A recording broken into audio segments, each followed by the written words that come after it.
राधे राधे दोस्तों, जय श्री कृष्ण। तो आइए श्रवण करते हैं श्री सत्यनारायण भगवान व्रत कथा। पहला अध्याय। एक समय की बात है कि नैनीशरण तीर्थ में सैनिक आदि 88,000 ऋषियों ने श्री सूत जी से पूछा, हे प्रभु, इस कलयुग में वेद विद्या रहित मनुष्य को प्रभु भक्ति किस प्रकार मिल सकती है तथा उनका उद्धार कैसे होगा। हे मुनि श्रेष्ठ, कोई ऐसा तप बताइए जिससे थोड़े समय में ही पुण्य मिले और मनवांछित फल भी मिल जाए। इस प्रकार की कथा सुनने की हम लोग इच्छा करते हैं। सभी शास्त्रों के ज्ञाता सूत जी बोले, हे वैष्णवों में पूज्य, आप सभी ने प्राणियों के हित की बात पूछी है, इसीलिए मैं एक ऐसे श्रेष्ठ और व्रत के बारे में आप लोगों को जरूर बताऊंगा जिसके बारे में नारद जी ने लक्ष्मी नारायण जी से पूछा था और लक्ष्मीपति श्री हरि ने नारद जी से कहा था, आप भी इसे सुनिए। एक समय की बात है, नारद जी दूसरों के हित की इच्छा लिए अनेकों लोकों में घूमते हुए मृत्युलोक में जा पहुँचे। वहाँ उन्होंने अनेक योनियों में जन्मे सभी मनुष्यों को अपने कर्मों के अनुसार पीड़ा छलक हुई देखा। उनका दुख देख नारद जी सोचने लगे कि ऐसा क्या किया जाए जिससे निश्चित रूप से मानव के दुखों का अंत हो जाए। इसी विचार पर मनन करते हुए विष्णु लोक में गए। वहाँ वह नारायण की स्तुति करने लगे और बोले, हे भगवान, आप अत्यंत शक्ति से प्रसन्न हैं, निर्गुण स्वरूप, सृष्टि के कारण भक्तों के दुख को दूर करने वाले हैं। आपको मेरा प्रणाम। नारद जी की स्तुति सुन विष्णु भगवान बोले, मुनीश्वरी, आपने मन में क्या बात है, इसे निसंकोच कहो। इस पर नारद मुनि बोले कि मृत्युलोक में अनेक योनियों में जन्मे मनुष्य अपने कर्मों के द्वारा अनेकों दुख से दुखी हो रहे हैं। हे प्रभु, आप तो ये बताइए कि ये मनुष्य थोड़े प्रयास से ही अपने दुखों से कैसे छुटकारा पा सकते हैं। तब श्री हरि बोले, हे नारद, मनुष्यों की भलाई के लिए तुमने बहुत उत्तम प्रश्न पूछा है। स्वर्ग लोक पर मृत्यु लोक दोनों में एक दुर्लभ उत्तम व्रत है जो पुण्य देने वाला है। आज प्रेम बस होकर मैं उसे तुमसे कहता हूँ। श्री सत्यनारायण भगवान का व्रत अच्छी तरह विधि पूर्वक करके मनुष्य तुरंत ही यहाँ सुख भोग कर मरने पर मोक्ष पाता है। श्री हरि के वचन सुन नारद जी बोले, है कि उस व्रत का फल क्या है प्रभु, और उसका विधान क्या है। यह व्रत किसने किया था, इस व्रत को किस दिन करना चाहिए, आप सब कुछ विस्तार से बताइए। नारद की बात सुनकर फिर श्री हरि बोले, दुख और शोक को दूर करने वाला, यह सभी स्थानों पर विजय दिलाने वाला है। मानव को भक्ति व श्रद्धा के साथ शाम को श्री सत्यनारायण की पूजा धर्म परायण होकर ब्राह्मणों व बंधुओं के साथ करने, साथ ही यथाशक्ति अनुसार भक्ति भाव से भगवान का भोग लगाएं, आरती गाएं और ब्राह्मणों सहित बंधु बांधवों को भी भोजन कराएं। उसके बाद स्वयं भोजन करें। कीर्तन भजन के बाद भगवान की भक्ति में लीन हो जाएं। इस तरह से सत्यनारायण भगवान का यह व्रत करने पर मनुष्य की सारी इच्छाएं निश्चित रूप से पूरी होती है। इस कलिकाल अर्थात कलयुग में मृत्युलोक में मोक्ष का यही एक सरल उपाय बताया गया है। सत्यनारायण व्रत का प्रथम अध्याय संपूर्ण हुआ। दूसरा अध्याय श्री सूत जी बोले, नारद जी, अब मैं पुनः पूर्व काल में जिसने इस सत्यनारायण व्रत को किया था उसे भली भांति विस्तार पूर्वक कहूँगा। रमणीय काशी नामक नगर में कोई अत्यंत निर्धन ब्राह्मण रहता था। भूख और प्यास से व्याकुल होकर वह प्रतिदिन पृथ्वी पर भटकता रहता था। ब्राह्मण प्रिय भगवान ने उस दुखी ब्राह्मण को देखकर वृद्ध ब्राह्मण का रूप धारण करके उसे द्विज से आदर पूर्वक पूछा, हे विप्र, प्रतिदिन अत्यंत दुखी होकर तुम किस लिए पृथ्वी पर भ्रमण करते रहते हो। हे द्विज श्रेष्ठ, यह सब बतलाओ, मैं सुनना चाहता हूँ। ब्राह्मण बोला, प्रभु, मैं अत्यंत दरिद्र ब्राह्मण हूँ और भिक्षा के लिए ही पृथ्वी पर घूमा करता हूँ। यदि मेरी इस दरिद्रता को दूर करने का आप कोई उपाय जानते हो तो कृपा पूर्वक बतलाइए। वृद्ध ब्राह्मण बोला, हे ब्राह्मण देव, सत्यनारायण भगवान विष्णु अभिष्ट फल को देने वाले हैं। हे प्रिय, तुम उनका उत्तम व्रत करो, जिससे करने से मनुष्य सभी दुखों से मुक्ति हो जाता है। व्रत के विधान को भी ब्राह्मण यत्न पूर्वक कहकर वृद्ध ब्राह्मण रूपधारी भगवान विष्णु वहीं पर अंतर्ध्यान हो गए। वृद्ध ब्राह्मण ने जैसा कहा है उस व्रत को अच्छी प्रकार से वैसे ही करूँगा, यह सोचते हुए उस ब्राह्मण को रात में नींद नहीं आई। अगले दिन प्रातःकाल उठकर सत्यनारायण का व्रत करूँगा ऐसा संकल्प कर वह ब्राह्मण भिक्षा के लिए चल पड़ा। उस दिन ब्राह्मण को भिक्षा में बहुत सा धन प्राप्त हुआ। उसी धन से उसने बंधु बांधवों के साथ भगवान सत्यनारायण का व्रत किया। इस व्रत के प्रभाव से वह श्रेष्ठ ब्राह्मण सभी दुखों से मुक्त होकर समस्त संपत्तियों से संपन्न हो गया। उस दिन से लेकर प्रत्येक महीने उसने यह व्रत किया। इस प्रकार भगवान सत्यनारायण के इस व्रत को करके वह श्रेष्ठ ब्राह्मण सभी पापों से मुक्त हो गया और उसने दुर्लभ मोक्ष पद को प्राप्त किया। हे विप्र, पृथ्वी पर जब भी कोई मनुष्य श्री सत्यनारायण का व्रत करेगा उसी समय उसके समस्त दुख नष्ट हो जाएंगे। हे ब्राह्मणों, इस प्रकार भगवान नारायण ने महात्मा नारद जी से जो कुछ कहा मैंने वह सब आप लोगों से कह दिया। आगे अब और क्या कहूँ। हे मुनि, इस पृथ्वी पर उस ब्राह्मण से सुने हुए इस व्रत को किसने किया, हम वह सब सुनना चाहते हैं। उस व्रत पर हमारी श्रद्धा हो रही है। श्री सूत जी बोले, मुनियों, पृथ्वी पर जिसने यह व्रत किया उसे आप लोग सुने। एक बार वह द्विज श्रेष्ठ अपनी धन संपत्ति के अनुसार बंधु बांधवों तथा परिवार जनों के साथ व्रत करने के लिए उद्यत हुआ। उसी बीच एक लकड़हारा वहां पर आया और लकड़ी बाहर रखकर उस ब्राह्मण के घर गया। प्यास से व्याकुल वह उस ब्राह्मण को व्रत करता हुआ देख प्रणाम करके उससे बोला, प्रभु, आप यह क्या कर रहे हैं? इसके करने से किस फल की प्राप्ति होती है? विस्तार पूर्वक मुझसे कहिए। विप्र ने कहा, यह सत्यनारायण का व्रत है जो सभी मनोरथों को प्रदान करने वाला है। उसी के प्रभाव से मुझे यह सब महान धन धान्य आदि प्राप्त हुए हैं। जल पीकर तथा प्रसाद ग्रहण करके वह नगर चला गया। सत्यनारायण देव के लिए मन से ऐसा सोचने लगा कि आज लकड़ी बेचने से जो धन प्राप्त होगा उसी धन से भगवान सत्यनारायण का श्रेष्ठ व्रत करूंगा। इस प्रकार मन में चिंतन करता हुआ लकड़ी को मस्तक पर रखकर उस सुंदर नगर में गया जहाँ धन संपन्न लोग रहते थे। उस दिन उसने लकड़ी का दुगुना मूल्य प्राप्त किया। उसके बाद प्रसन्न हृदय होकर वह पके हुए केले का फल, शक्कर, घी, दूध और गेहूं का पूर्ण सवाया मात्रा में लेकर अपने घर गया। तत्पश्चात उसने अपने बांधवों को बुलाकर विधि विधान से भगवान श्री सत्यनारायण का व्रत किया।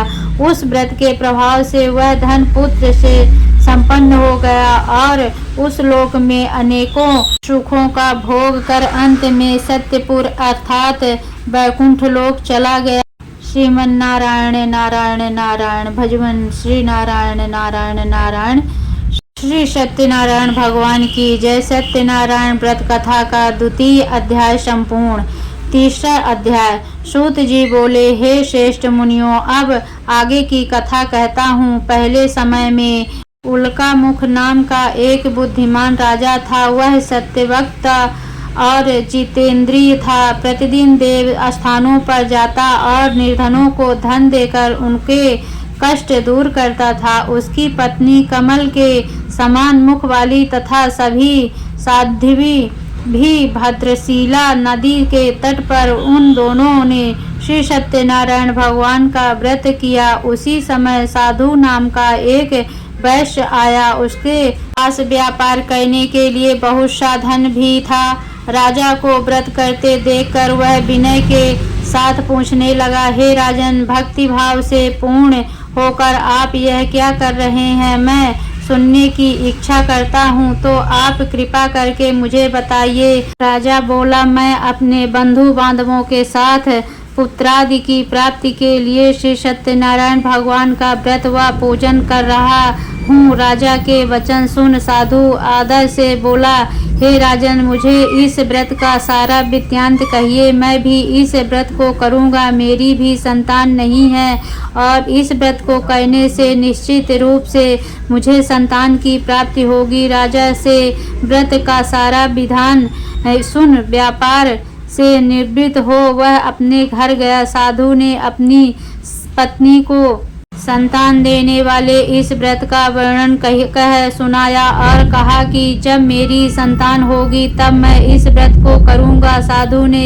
इस तरह के वचन अपनी पत्नी लीलावती से कहे। एक दिन लीलावती पति के साथ आनंदित हो सांसारिक धर्म में वृत्तित होकर सत्यनारायण भगवान की कृपा से गर्भवती हो गई। 10वें महीने में उसके गर्भ से एक सुंदर कन्या ने जन्म लिया। माता पिता ने अपनी कन्या का नाम कलावती रखा। एक दिन कलावती के माँ लीलावती ने अपने पति को याद दिलाया कि आपने सत्यनारायण भगवान के लिए व्रत को करने का संकल्प किया था, उसके करने का समय आ गया है, आप इस व्रत को करिए। साधु बोला कि हे प्रिय, इस व्रत को मैं इसके विवाह पर करूँगा। इस प्रकार अपनी पत्नी को आश्वासन देकर वह नगर को चला गया। साधु ने एक बार नगर में अपनी कन्या को सखियों के साथ देखा तो उसे लगा कि उसकी कन्या अब विवाह योग्य हो गई है और उसने कन्या के योग्य वर ढूंढना शुरू कर दिया।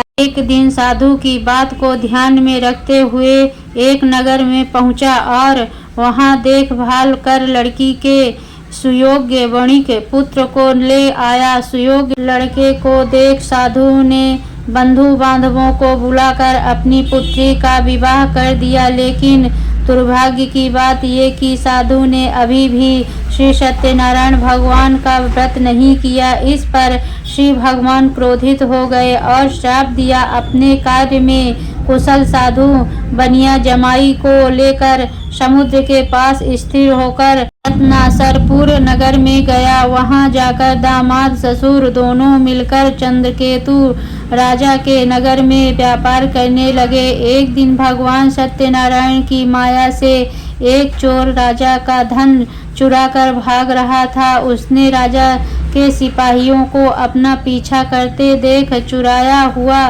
धन वहां रख दिया जहां साधु अपने जमाई के साथ ठहरा हुआ था। राजा के सिपाहियों ने साधु वैश्य के पास राजा का धन पड़ा देखा तो वह ससुर जमाई दोनों को बांधकर प्रसन्नता से राजा के पास ले गए और कहा कि उन दोनों चोरों हम पकड़ ले आए हैं, आप आगे की कार्यवाही की आज्ञा दे। राजा की आज्ञा से उन दोनों को कठिन कारावास में डाल दिया गया और उनका सारा धन भी उनसे छीन लिया गया। श्री सत्यनारायण भगवान से श्राप से साधु की पत्नी बहुत दुखी हुई। वह घर में जो धन रखा था उसे चोर चुरा ले गए। शारीरिक तथा मानसिक पीड़ा व भूख प्यास से अति दुखी हो अन्न की चिंता में कलावती के ब्राह्मण के घर गई। वहां उसने श्री सत्यनारायण भगवान का व्रत होते देखा। फिर कथा भी सुनी। वहां प्रसाद ग्रहण कर वह रात को घर वापस आई। माता के कलावती से पूछा कि हे पुत्री, अब तक तुम कहाँ थी? तेरे मन में क्या है? कलावती ने अपनी माता से कहा, हे माता, मैंने एक ब्राह्मण के घर में श्री सत्यनारायण भगवान का व्रत देखा है। कन्या के वचन सुन लीलावती भगवान के पूजन की तैयारी करने लगी। लीलावती ने परिवार व बंधुओं सहित सत्यनारायण भगवान का पूजन किया और उसने वर मांगा कि मेरे पति तथा जमाई शीघ्र घर आ जाएं। साथ ही यह भी प्रार्थना की कि हम सब का अपराध क्षमा करे। सत्यनारायण भगवान इस व्रत से संतुष्ट हो गए और राजा चंद्रकेतु को सपने में दर्शन दे कहा कि हे राजन, तुम उन दोनों वैश्यों को छोड़ दो और तुमने उनका जो धन लिया है उसे वापस कर दो। अगर ऐसा नहीं किया तो मैं तुम्हारा धन, राज्य व संतान सभी को नष्ट कर दूंगा। राजा को यह सब कहकर वह अंतर्ध्यान हो गए। प्रातःकाल सभा में राजा ने अपना सपना सुनाया। फिर बोले कि उन दोनों को कैद से मुक्त कर सभा में लाओ। दोनों ने आते ही राजा को प्रणाम किया। राजा बोला, महाअनुभवो, भाग्यवश ऐसा कठिन दुख तुम्हें प्राप्त हुआ है, लेकिन अब तुम्हें कोई भय नहीं है। ऐसा कह राजा ने उन दोनों को नए वस्त्रभूषण भी बनवाए और जितना धन उनका लिया था उससे दुगना धन वापस कर दिया। दोनों वैश्य अपने घर को चल दिए। श्रीमन्नारायण नारायण नारायण। श्री सत्यनारायण भगवान की जय हो। श्री सत्यनारायण भगवान व्रत कथा का तृतीय अध्याय समाप्त हुआ। नारायण भगवान का चौथा अध्याय। सूत जी बोले, साधु बनिया मंगल चरण और ब्राह्मणों को धन देकर अपने नगर के लिए चल पड़ा। साधु के कुछ दूर जाने पर भगवान सत्यनारायण की उसकी सत्यता की परीक्षा के विषय में जिज्ञासा हुई। साधु, तुम्हारी नाव में क्या भरा है? तब धन के मद में चूर दोनों महाजनों ने अवहेलना पूर्वक हंसते हुए कहा, दंडी क्यों पूछ रहे हो? क्या कुछ द्रव्य लेने की इच्छा है? हमारी नाव में तो लता और पत्ते आदि भरे हैं। ऐसी शुरवाणी सुनकर तुम्हारी बात सच हो जाए। ऐसा कहकर दंडी सन्यासी को रूप धारण किए हुए भगवान कुछ दूर जाकर समुद्र के समीप बैठ गए। दंडी के चले जाने पर नित्याक्रिया करने के पश्चात उत्तराई हुई अर्थात जल में ऊपर की ओर उठी हुई नौका को देखकर साधु अत्यंत आश्चर्य में पड़ गया और नाव में लता और पत्ते आदि देखकर मूर्छित हो पृथ्वी पर गिर पड़ा। सचेत होने पर वणिक पुत्र चिंतित हो गया और तब उसके दामाद ने उस प्रकार कहा, आप शोक क्यों करते हैं? दंडी ने साफ दे दिया है, इसी स्थिति में वे ही चाहे तो सब कुछ कर सकते हैं, इसमें संशय नहीं। अतः उन्हीं की शरण में हम चले, वहीं मन की इच्छा पूर्ण होगी। दामाद की बात सुनकर वह साधु बनिया उनके पास गया और वहां दंडी को देखकर उसने भक्ति पूर्वक उन्हें प्रणाम किया तथा आदर पूर्वक कहने लगा, आपके सम्मुख मैंने जो कुछ कहा है असत्य भाषण रूप अपराध किया है, आप मेरे उस अपराध को क्षमा करें। ऐसा कहकर बारंबार प्रणाम करके वह महान शोक व्याकुल हो गया। दंडी ने उसे रोता हुआ देखकर कहा, हे मूर्ख, रो मत, मेरी बात सुनो। मेरी पूजा से उदासीन होने के कारण तथा मेरी आज्ञा से ही तुमने बारंबार दुख प्राप्त किया है। भगवान की ऐसी वाणी सुनकर वह उनकी स्तुति करने लगा। साधु ने कहा, हे प्रभो, यह आश्चर्य की बात है कि आपकी माया से मोहित होने के कारण ब्रह्मा आदि देवता भी अपने गुणों और रूपों को यथावत रूप से नहीं जान पाते। फिर मैं मूर्ख आपकी माया से मोहित होने के कारण कैसे जान सकता हूँ? आप प्रसन्न हो, मैं आपकी धन संपत्ति के अनुसार आपकी पूजा करूँगा। मैं आपकी शरण में आया हूँ। मेरा जो नौका में स्थित पूरा धन था उसकी तथा मेरी रक्षा करे। उस बनिया की भक्ति युक्त वाणी सुनकर भगवान जनार्दन संतुष्ट हो गए। भगवान हरि उसे अभीष्ट वर प्रदान करके वहीं अंतर्ध्यान हो गए। उसके बाद वह साधु अपनी नौका में चढ़ा और उसे धन धान्य से परिपूर्ण देखकर भगवान सत्यदेव की कृपा से हमारा मनोरथ सफल हो गया। ऐसा कहकर स्वजनों के साथ उसने भगवान की विधिवत पूजा की। भगवान श्री सत्यनारायण की कृपा से वह आनंद से परिपूर्ण हो गया और नाव को प्रयत्न पूर्वक संभाल कर उसने अपने देश के लिए प्रस्थान किया। साधु बनिया ने अपने दामाद से कहा, वह देखो मेरी रत्नपुरी नगरी दिखाई दे रही है। इसके बाद उसने अपने धन के रक्षक दूत को अपने आगमन का समाचार देने के लिए अपनी नगरी में भेजा। उसके बाद उस दूत ने नगर में जाकर साधु की मारिया को देख हाथ जोड़कर प्रणाम किया तथा उसके लिए अभीष्ट बात कही।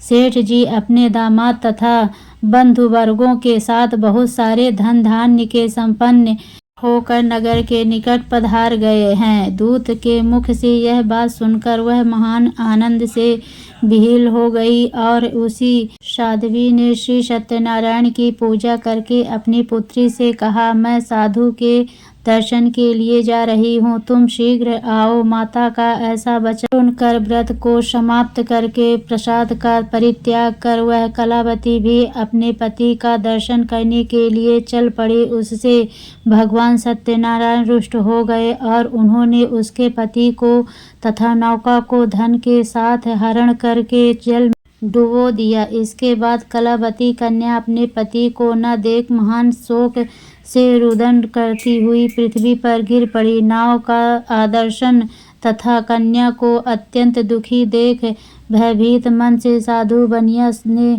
सोचा, यह क्या आश्चर्य हो गया। नाव का संचालन करने वाले भी सभी चिंतित हो गए। तदंतर वह लीलावती भी कन्या को देखकर विहील हो गई और अत्यंत दुख से विलाप करती हुई अपने पति से इस प्रकार बोली, अभी अभी नौका के साथ वह कैसे अलक्षित हो गए। न जाने किस देवता की उपेक्षा से वह नौका हरण कर ली गई, अथवा श्री सत्यनारायण का महात्म्य कौन जान सकता है। ऐसा कहकर वह सज्जनों के साथ विलाप करने लगी और कलावती कन्या को गोद में लेकर रोने लगी। कलावती कन्या भी अपने पति के नष्ट हो जाने पर दुखी हो गई और पति की पादुका लेकर उनका अनुगमन करने के लिए उसने मन में निश्चय किया। कन्या के इस प्रकार के आचरण को देख भार्या सहित वह धर्मक्ष साधु बनिया अत्यंत शोक समाप्त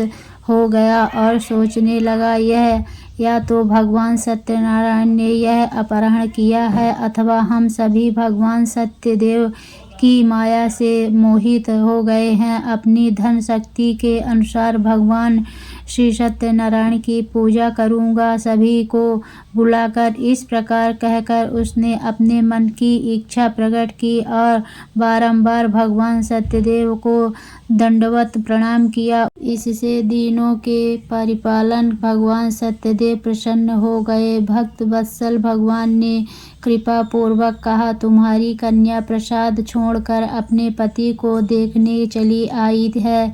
निश्चय ही इसी कारण उसका पति अदृश्य हो गया है। यदि घर जाकर प्रसाद ग्रहण करके वह पुनः आए तो हे साधु बनिया, तुम्हारी पुत्री पति को प्राप्त करेगी, इससे संशय नहीं है। कन्या कलावती भी आकाश मंडल से ऐसी वाणी सुनकर शीघ्र ही घर गई और उसने प्रसाद ग्रहण किया। पुनः आकर सज्जनों तथा अपने पति को देखा। तब कलावती कन्या ने अपने पति से कहा, अब तो घर चलें, विलंब क्यों कर रहे हैं। कन्या की बात सुनकर वणिक पुत्र संतुष्ट हो गया और विधि विधान से भगवान सत्यनारायण का पूजन करके धन तथा बंधु बांधवों के साथ अपने घर गया। अंतर पूर्णिमा तथा संक्रांतिया पर्वों पर भगवान सत्यनारायण का पूजन करते हुए इस लोक में सुख भोग कर अंत में वह वैकुंठ लोक में चला गया।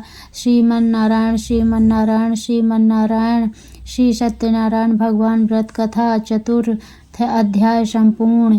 5वां अध्याय। श्री सूत जी बोले, श्रेष्ठ मुनियों, अब इसके बाद मैं दूसरी कथा कहूँगा, आप लोग सुने। अपनी प्रजा का पालन करने में तत्पर तुंगध्वज नामक एक राजा था। उसने सत्यदेव के प्रसाद का परित्याग करके दुख प्राप्त किया। एक बार वह वन में जाकर और वहाँ बहुत से पशुओं को मारकर वट वृक्ष के नीचे आया। वहाँ उसने देखा कि गोपगण बंधु बांधवों के साथ संतुष्ट होकर भक्ति पूर्वक भगवान सत्यदेव की पूजा कर रहे हैं। राजा यह देखकर भी अहंकार वश न तो वहां गया और न उसे भगवान सत्यनारायण को प्रणाम ही किया। पूजन के बाद सभी गोपगण भगवान का प्रसाद राजा के समीप रखकर वहां से लौट आए और इच्छा अनुसार उन सभी ने भगवान का प्रसाद ग्रहण किया। इधर राजा को प्रसाद का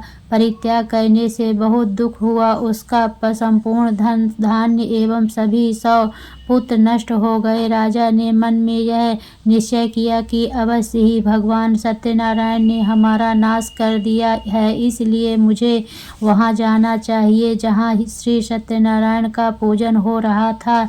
ऐसा मन में निश्चय करके वह राजा गोपगणों के समीप गया और उसने गोपगणों के साथ भक्ति श्रद्धा से युक्त होकर विधि पूर्वक भगवान सत्यदेव की पूजा की। भगवान सत्यदेव की कृपा से वह पुनः धन और पुत्रों से संपन्न हो गया तथा उस लोक में सभी सुखों का उपयोग कर अंत में सत्यपुर वैकुंठ लोक को प्राप्त हुआ। श्री सूत जी कहते हैं, जो भक्त इस परम दुर्लभ श्री सत्यनारायण के व्रत को करता है और पूर्णमयी तथा फल प्रदायिनी भगवान की कथा को भक्ति युक्त होकर सुनता है, उसे भगवान सत्यनारायण की कृपा से धन धान्य आदि की कृपा होती है। दरिद्र धनवान हो जाता है, बंधन में पड़ा हुआ बंधन से मुक्त हो जाता है, डरा हुआ व्यक्ति भय मुक्त हो जाता है। यह सत्य बात है, इसमें संशय नहीं है। इस लोक में वह सभी